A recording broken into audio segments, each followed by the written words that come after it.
This weekend, I'm a little out of my element. I'm in the Gold Butte area of Nevada, which is just south of Mesquite. Well, what the hell am I doing out here? That's a good question. I got Lucas with me, and we're gonna spend a few days exploring some Nevada desert area. For those of you who may know or don't know, I guess, it's been a pretty rough start to 2025. My good friends, Josh and Christina Gilson, who had the white Jeep that's been with us many times, the Rubistina, they were killed in a tragic auto accident on New Year's Day. And for the last 2 weeks, I've been helping the family to make sure that the 3 kids are taken care of. And I needed a break. I needed to recharge, refill my soul a bit, and get my mind straight from everything that's happened. So it's been a crazy start to the year. Today is January 17th, and I'm going off-roading. Little overland expedition here in Nevada. Place I've never been before. Looks really interesting. So for now, we're off into the Nevada desert. We're starting off on Bunkerville Ridge. Should be not really easy, but not difficult trail. Just rocky and a few little things along the way we hope to see. We start off following this trail next to the water tank here.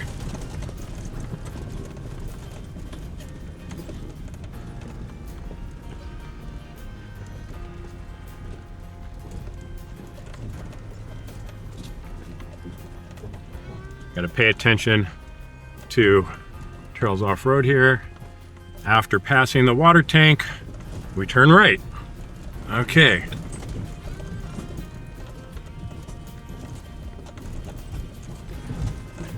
This should be suitable for any 4x4, Jeep, Toyota, Bronco, whatever. It's not supposed to be difficult. Got a good view down there of Mesquite, Nevada.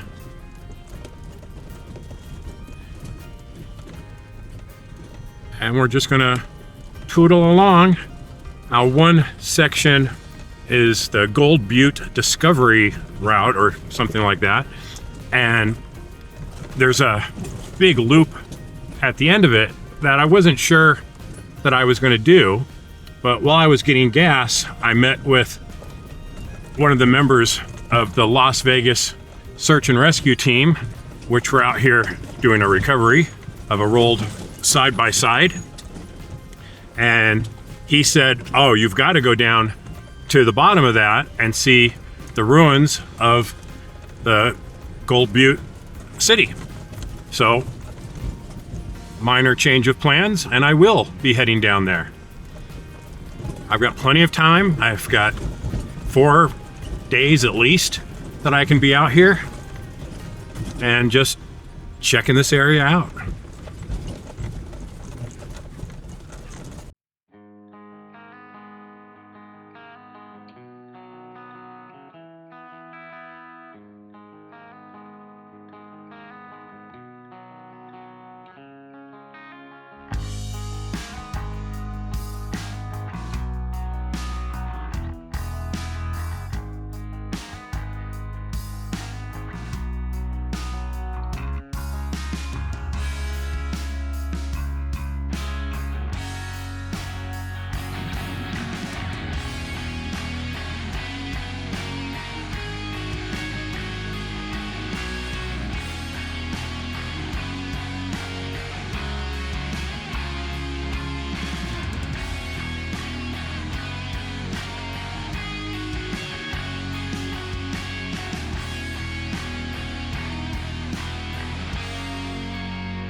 So you may be wondering, why are you in the Nevada desert and not someplace else?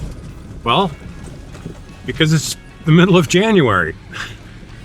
Back at home in Colorado, it's about 14 degrees right now, and over the next couple days, it's going to be about -10. Well, the coldest that I have ever camped now was on the way here outside of the San Rafael Swell at 16 degrees. And I'm a little tired of the cold. Out here in the Nevada desert during the day, it's going to be in the mid to high 50s. Right now it's 55 degrees at 10:40 in the morning. So nice and warm. And at night it should be around 35 degrees. So won't have to run the heater much, or at least on a very, very low setting, and should be making for a much nicer experience. A little warmer, not freezing to death in the cold. And so if something goes wrong with the heater, I just threw on another blanket. Versus when it's 16 degrees, and if something goes wrong with the heater, you're packing up camping gear in the vehicle and turning the heater on. So that's the main reason, is the weather's out here is nicer. Also gave me a chance to drive into Las Vegas, which is about an hour and 20 minutes away, stay the night with some good friends who I haven't seen in a couple years, and just kind of enjoy my time. So Mesquite would be on the way home. So went to Vegas, stayed the night last night, and now we're just south of Mesquite. Haven't seen yuccas and Joshua trees in forever, so that's kind of a nice change of pace from the mountains of Colorado. And I think we're gonna have a good time. Got Lucas, the Wonder Dog, with me today. He's sitting there napping as we move in, head towards wherever we're gonna stop for lunch.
Well, this is kind of an interesting site out here in the middle of nowhere.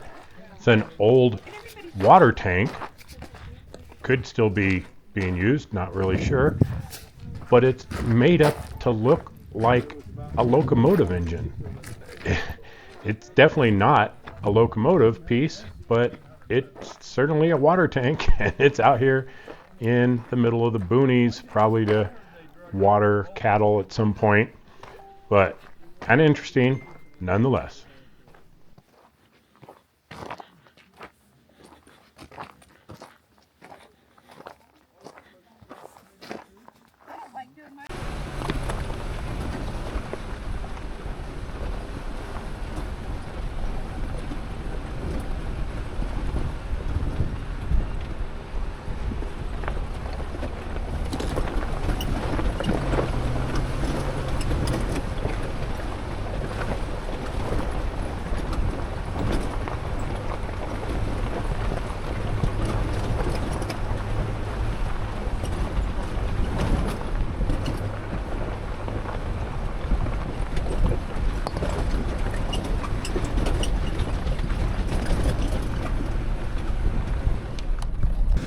We're about 8.7 miles in, and we're gonna take just a short out and back to Gunsight Arch Spur.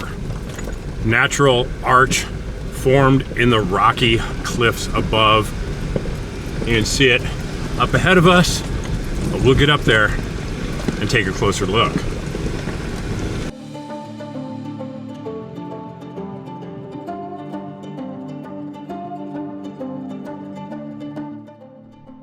If you want to take a little walk up to the arch itself, it's just a very, very short walk from the parking lot, and the views are kind of hard to beat.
This has been a pretty interesting trail so far.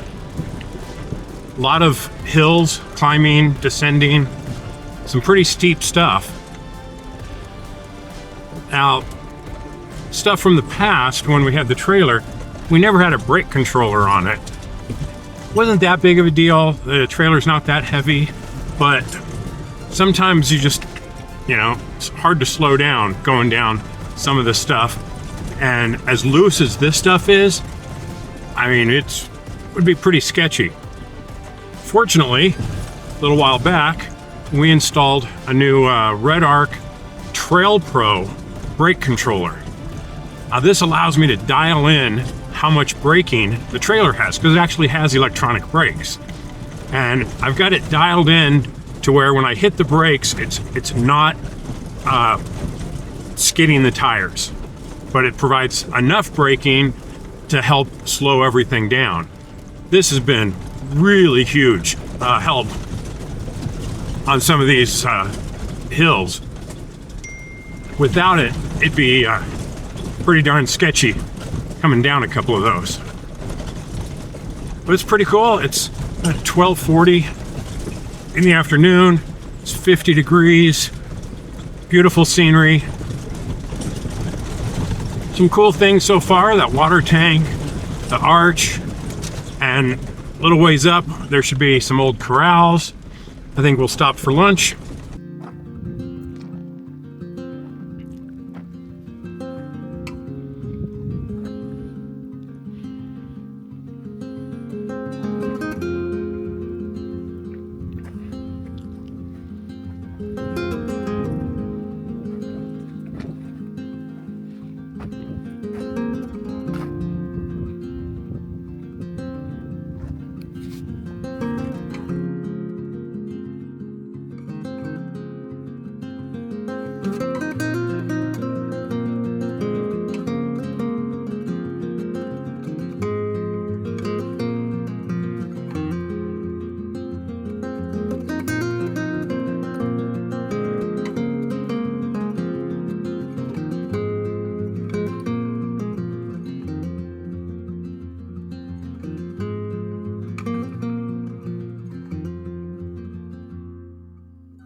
What a cool area. This is a narrow canyon situation here, and it's supposed to get even narrower with some ledges and things that we're gonna have to traverse. Hopefully they won't be too bad today. Look at these cool caves and stuff up here. That is rad.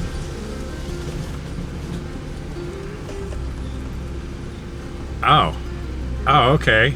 Yeah, we got ourselves a bit of an obstacle in front of us here.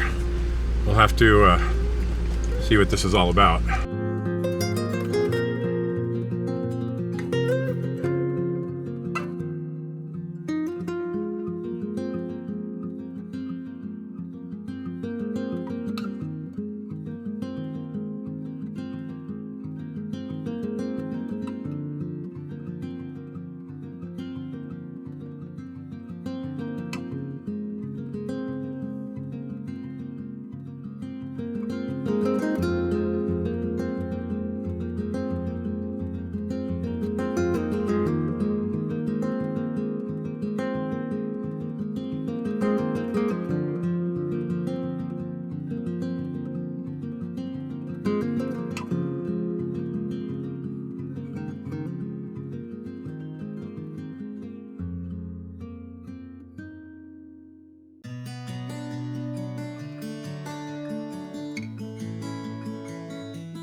Now you can take a little detour right here and go up to a hiking area inside of this beautiful box canyon.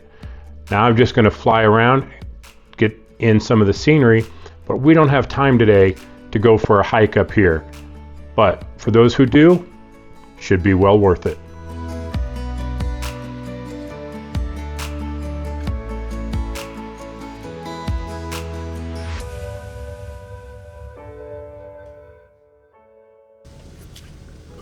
I made a left off of Bunkerville Ridge, heading towards Key West Mine, I believe. Should be some ruins of an old mine up here. And this has just been so relaxing. Lots of cool stuff to see. Back at the water tank, met up with some folks from Idaho who are out here in some side-by-sides. So big shout out to you guys. Thanks for the info and everything. Super cool folks out there. I hope you guys are enjoying your day out here. Wondering if I'm gonna run into you again. There's so many tracks out here in the dirt. Not sure if I'm following you or what, but if I don't see you again, hey, thanks for hanging out for a bit and sharing some information about the area. Really appreciated it. So we're gonna head over and hopefully check out some old mine ruins. In 1896, Cherokee resident Scott Allen discovered copper ore, leading to the establishment of the Key West Mine and the Copper King District that December. The short-lived Camp Vita was also founded around this time. Between 1900 and 1903, the Key West site was explored for copper and nickel, with trace amounts of platinum also found.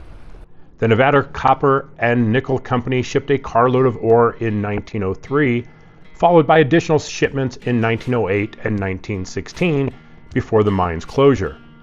A 1929 attempt to rework the mine produced 2,000 tons of copper-nickel ore, but poor mill recovery forced another shutdown.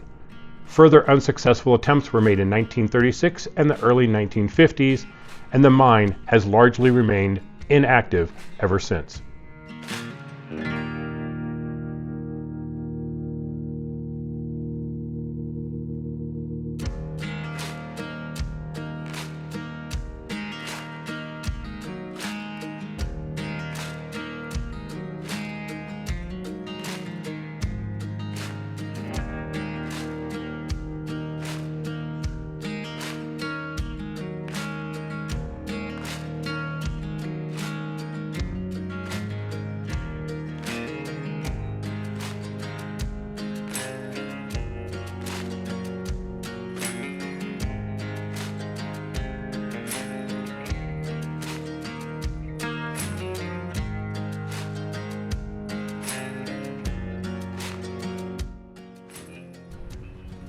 That's probably not going to show up on the camera here, but off in the distance there, we can see Lake Mead. It was looking pretty sad a year or two ago. Not looking so bad these days. Water levels come up quite a bit. Not to a comfortable level, but still better, definitely better than what it was. Hey, we'll actually get a better view of it later on. We're back on the Gold Butte backcountry byway. Got Lake Mead over to our right. We got mountains to our left. And we're gonna head up to a short trail, very easy, but it's gonna take us to a pretty cool petroglyph called the Falling Man. And I think, as long as no one else is there, we're gonna camp for the day, for the night, something like that. If you like the desert, you're gonna like this route. It's been a lot of fun. The mines, nothing real spectacular from a visual point of view in terms of like buildings and things, but we got a long way to go. We got a long time to do it. So we're just enjoying the day it got up to 55 degrees. Beautiful. Not a cloud in the sky. Just what a great way to recharge, get some energy back, and just enjoy nature out here. Now this road here, the Gold Butte Backcountry Byway, used to be a paved road. There's some stretches where there's still some pavement. There's sections like we're on now that's just gravel. But it's nice, easy going road. I'm in too high right now, just cruising along, having some fun with my little buddy.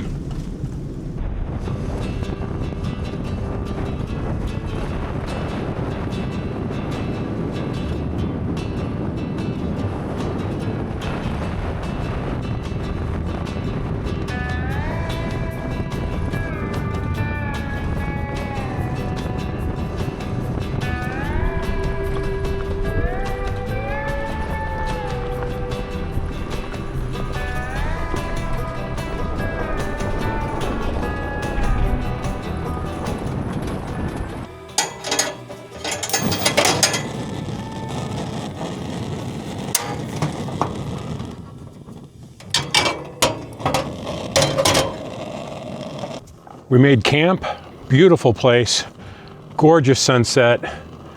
Time for some food, nothing too special today. We have leftover Panda Express from Katerina's birthday. So I think I'm just gonna heat some of this up and enjoy a nice, easy meal tonight.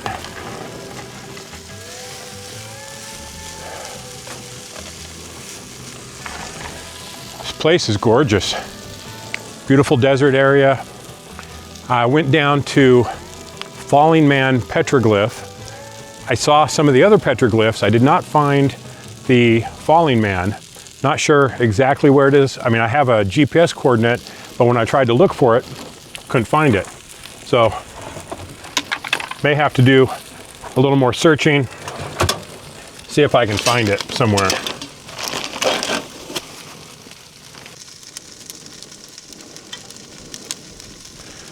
Got a little fried rice, some orange chicken, and some Beijing beef. Again, nothing fancy, but it's gonna be quick, it's gonna be easy, and it's gonna be filling.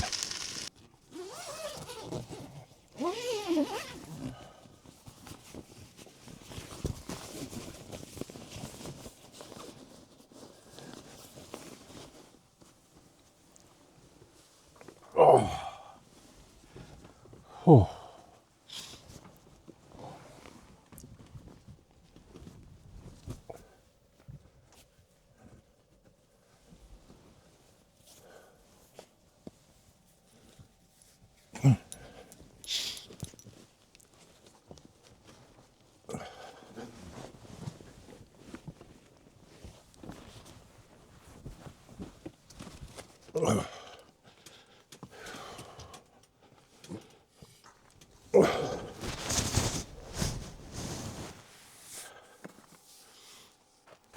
That was easily the best night's sleep I've ever had in the tent.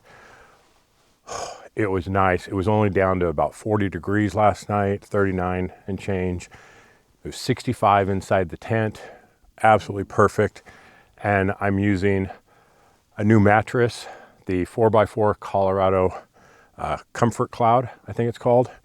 Ooh, little foam on the bottom, inflated up a little bit, nice and firm, plenty of padding. It's like 4 inches thick when it's ready to go.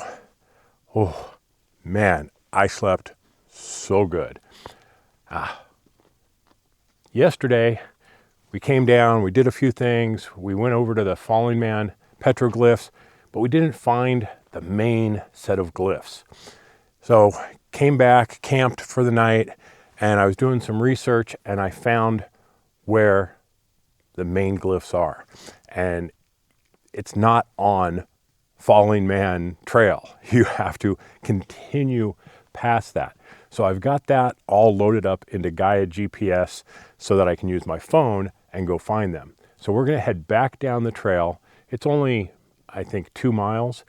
We're gonna go do a little hiking this morning, try and find those main glyphs, and then head back to the Gold Butte backcountry route and go around the loop of that. I wasn't planning on doing it, but I think we're gonna go ahead and do it today anyway.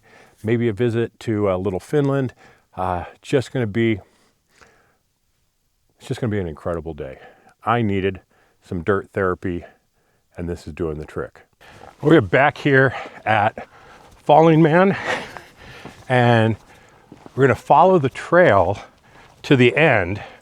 Then we have some GPS routes that we found online to get us to the main petroglyphs.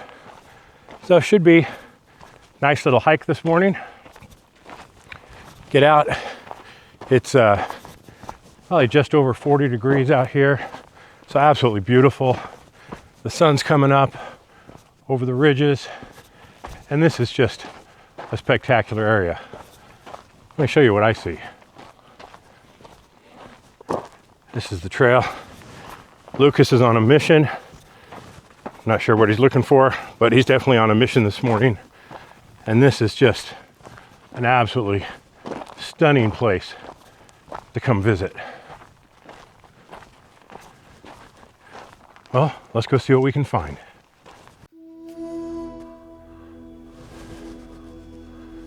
Ah, I found the Falling Man. It's right up there on the cliff. I'll zoom in so you can see it. Well, that's pretty cool. Looks like he's got a light in one hand while he's falling. That's kind of different. But there's more to see as we continue to walk around this just absolutely amazing area.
We're back on Gold Butte backcountry byway.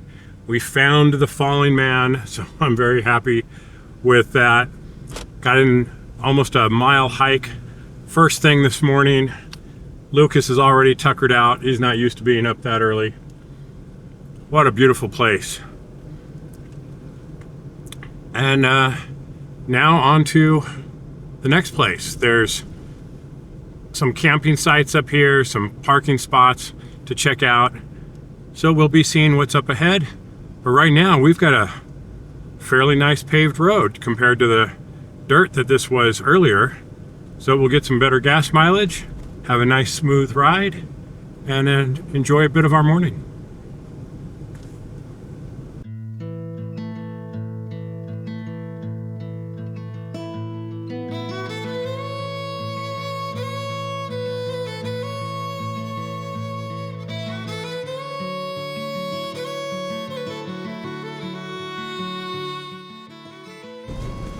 Well, after we passed the turn for Mud Mountain Road, which we are going to go back and do on our way out, the pavement ended. And now we're on a rough gravel road here. Really glad we aired down yesterday. Makes this a little bit smoother. We got 20 miles to go to get to the Gold Butte townsite. So, not sure what else is on the agenda before we get there, but that is our main destination for this morning.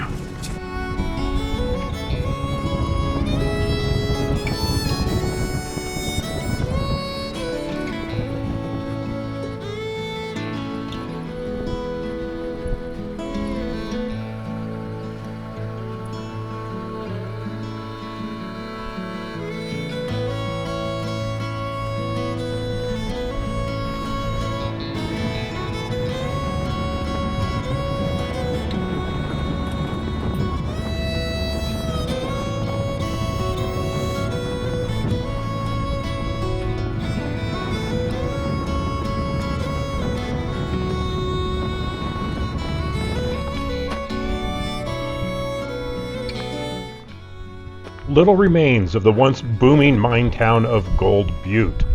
Scattered remnants of old mining equipment, a few fenced-off mine shafts, and the graves of Arthur Coleman and William Garrett mark the site. Coleman and Garrett were the town's last residents, and Bill Garrett was reportedly the nephew of Pat Garrett, famous for killing Billy the Kid. At its peak, Gold Butte boasted a population of 2,000 people, complete with a brothel, post office, and saloon. The area thrived on prospecting, mining, and ranching until the copper, silver, and gold deposits began to dwindle. By 1911, Gold Butte was virtually deserted, its buildings dismantled and reused in nearby St. Thomas. Today, the only remnants of the mines, equipment, and the graves of its final inhabitants remain as a testament to the town's fleeting prosperity.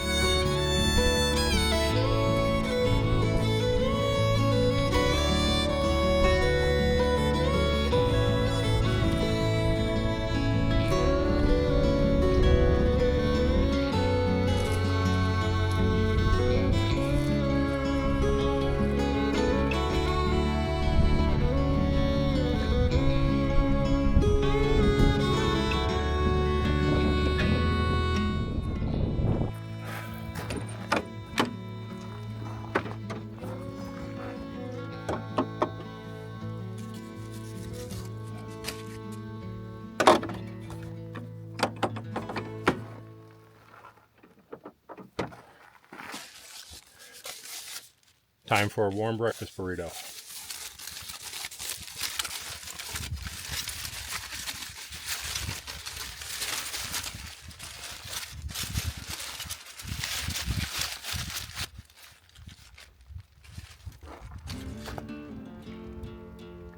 Cooked to perfection.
we're gonna head over to a trail that I've been on before, a long time ago, called Little Finland.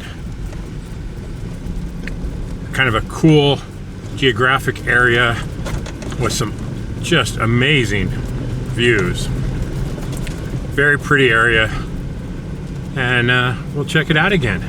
It's been a few years, almost 4 years since I've been here. I'm looking forward to seeing it again.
Little Finland, also known as Hobgoblin's Playground and Devil's Fire, is a scenic red rock area here in the Gold Butte area.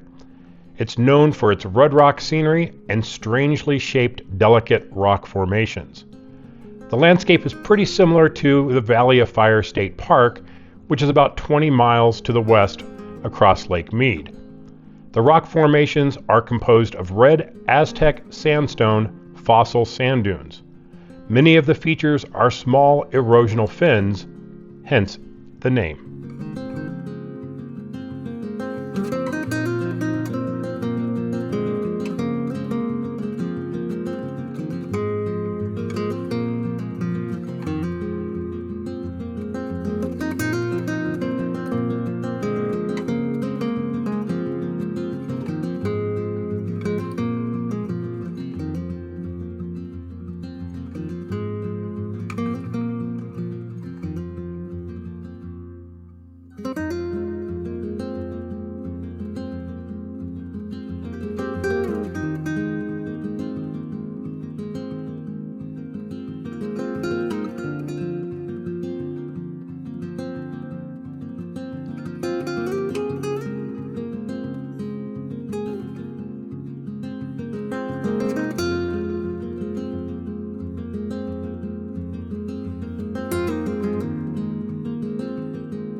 That was a nice little stop at Little Finland today.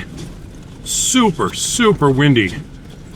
I wanted to fly the Avata 2 and get some really cool dynamic shots, but it's just too windy for that. So use the Mavic 3. It can handle those kind of winds.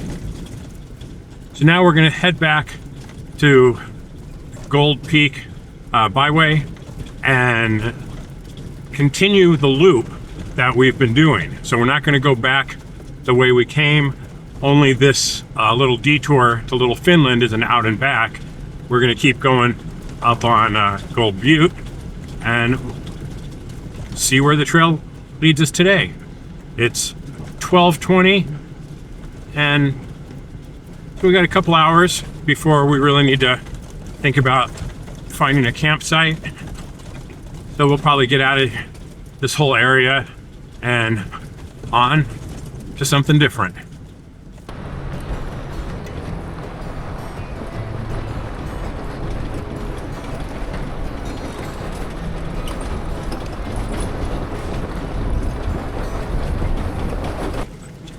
But what has gone wrong so far? It's always a good question. Not an adventure unless things have gone wrong. Well, started off last night. I joined JD Marshall on his Trailhead podcast from inside my rooftop tent using Starlink. Super cool. Love having my Starlink now. Really makes things easy to work remotely and do things like that. So kind of cool to join a podcast remote from a campsite. And everything was going great. We had wrapped up the podcast, everything was fine, and him and I were just sitting there chit-chatting while the last of my side was uploading, and then everything turned off. The Starlink turned off, just was gone. So I go down to the Jeep, and I look, and what I had was the Starlink connected to one of my Jeep's auxiliary switches. That way I can turn it on and off when I need, so I'm not chewing power. And the switch was off. Now, it had been running for probably 5 hours without the engine running. And it decided it was going to turn off. I didn't know it did that. So I had to switch over to a power station and finish the upload and get the footage to him. So kind of weird. Never knew that Jeep auxiliary switches have any type of timeout on them. Don't know why it did it. I'll ask a Jeep engineer later about that and see if there's a good explanation, and if I can get one, I'll let you know. Secondly, we took some damage to the rooftop tent. Nothing major by any stretch, but the 4 latches, the 2 on the front and the 2 in the back, the little hooks on them completely sheared off. This has been a pretty rough day out here. Well, the first ones broke yesterday, and then the other 2 broke today. And we have been on some pretty rough washboard roads, but nothing that tent hasn't seen before. And we have thousands of miles on that tent, many thousands of miles. I've been to Moab and back. I've been to Flagstaff and back. We've gone down to Montrose and done Rimrocker Trail all the way to Moab and back. We drove to Oregon and did part of the Oregon BDR until the suspension in the trailer went out. I've never had a problem with those latches, so I find it very odd that all 4 of those broke today. I've contacted Tough Stuff customer service. I'm sure they could get me out some replacements. I'm not going to worry about it right now. We're going too slow for me to worry about securing it down. But later on, before we get on any highway, I'll strap everything down with some roller cams or something to do that. Secondly, our custom swing out tire carrier, the bolt that holds everything in place, the wing nut worked its way loose. So I had to use some roller cams to fix that. Now I'll show you that later on when we get to camp. So hasn't been 100% smooth sailing, but nothing major, pretty insignificant in the grand scheme of things. But we are now on to our next place.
a lot of people ask us, what's it like pulling an off-road trailer like this?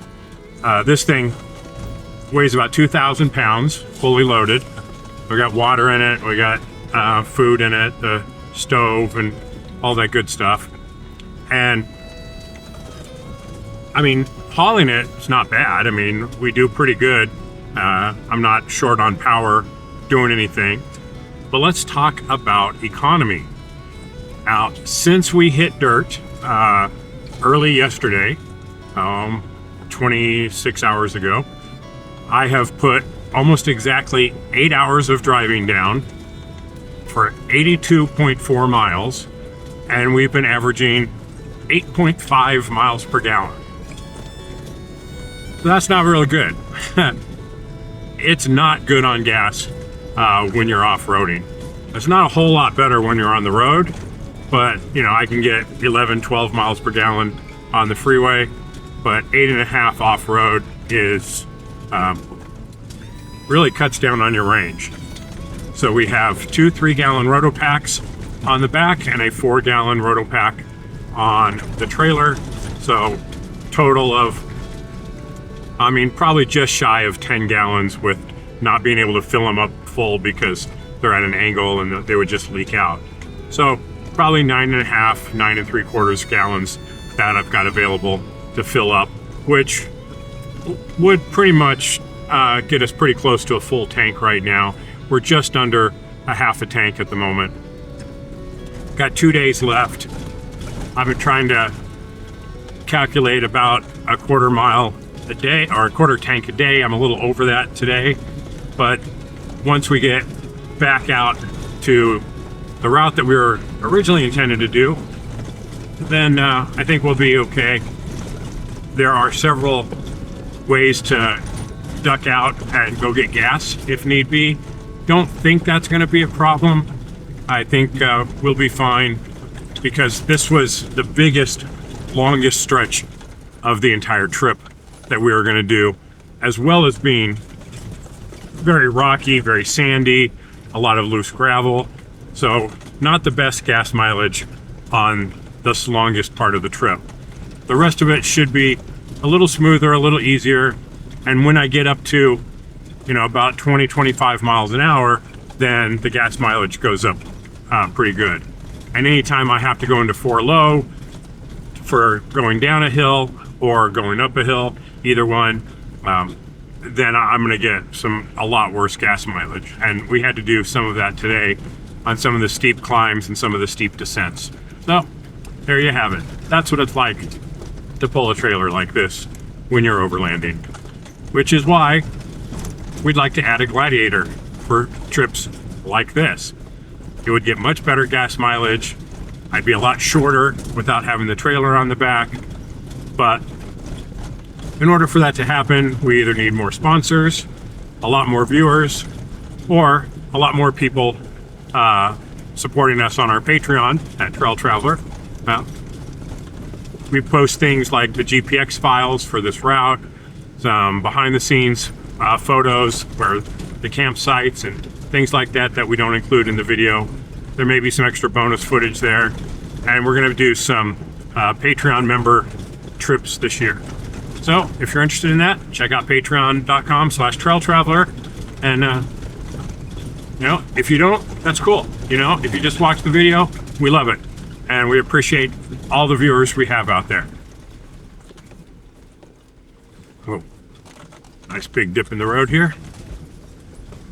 So that's what it's like hauling a trailer. I'll check in later. During the Gold Butte mining boom in the early 1900s, cowboys and miners witnessed a massive dust cloud. What they discovered was a large sinkhole named the Devil's Throat, where previously open desert had only existed.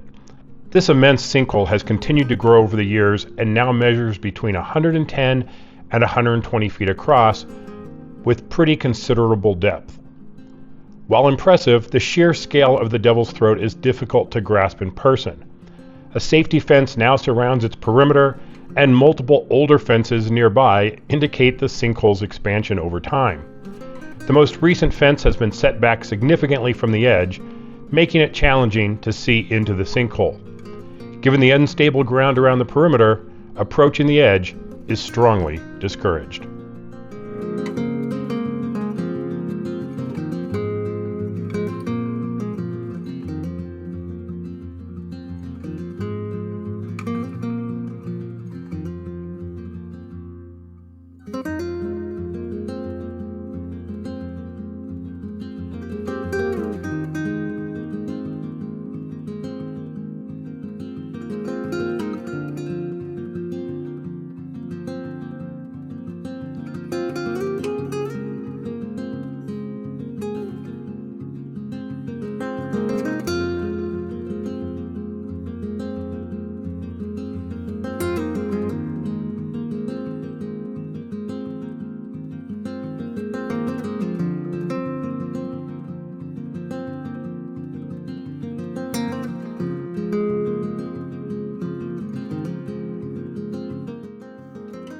All right, problem number 3, gas.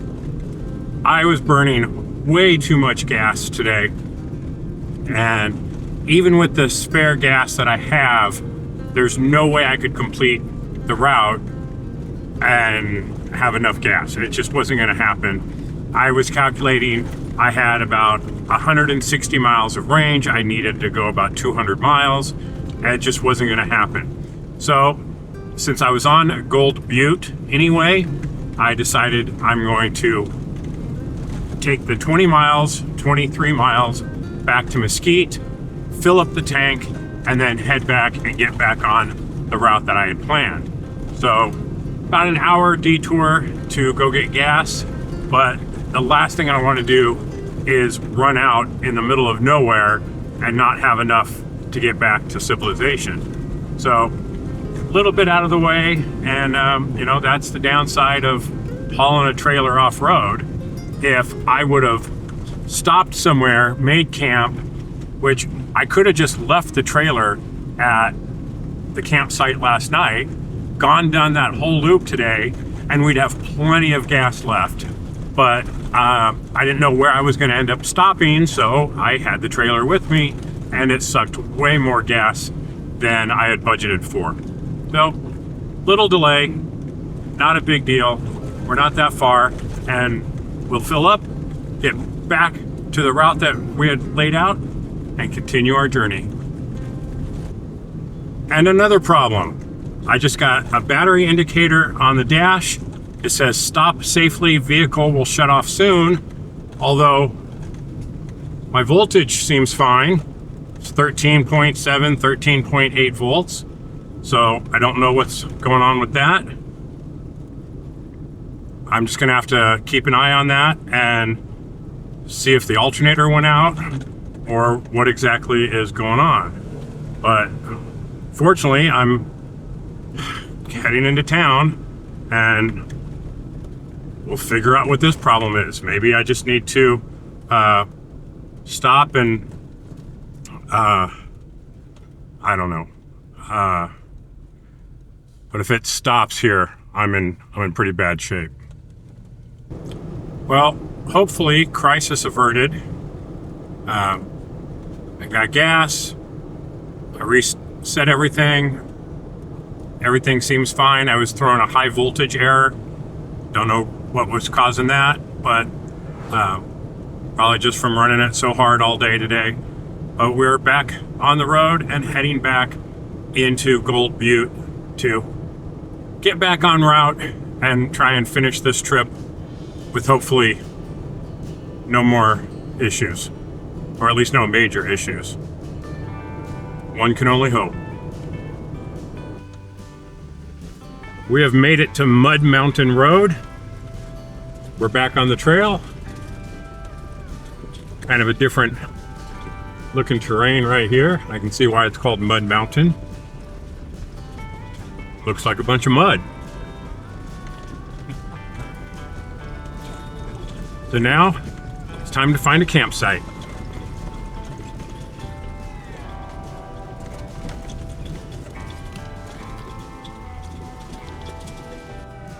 I'm starting to think I should have taken the one campsite that I saw, it just wasn't level by any measure that you can think of. So it would have taken a lot to get the trailer situated. So I decided to try and keep going and find another spot. But now the sun's gonna go down real soon.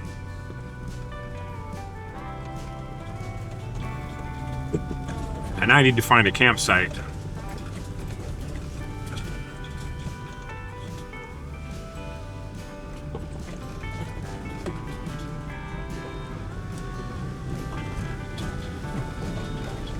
An absolutely beautiful view from here.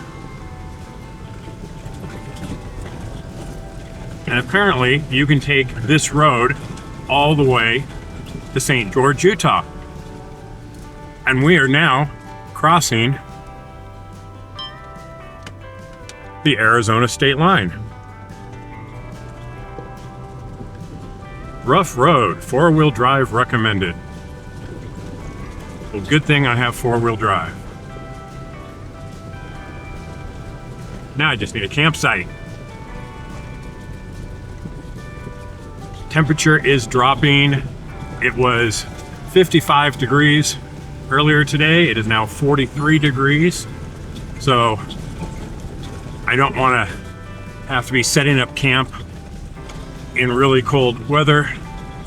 No services beyond this point. Travel at your own risk. Well, I am traveling at my own risk.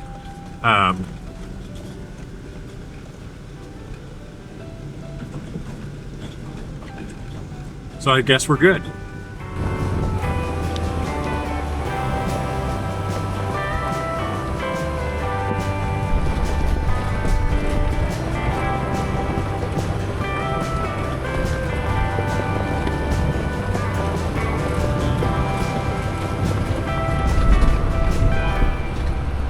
Well, I think we have found our campsite for the night, right next to this old abandoned house. Maybe a little creepy, but it's flat, it's clean, and it's going to serve us quite nicely for tonight.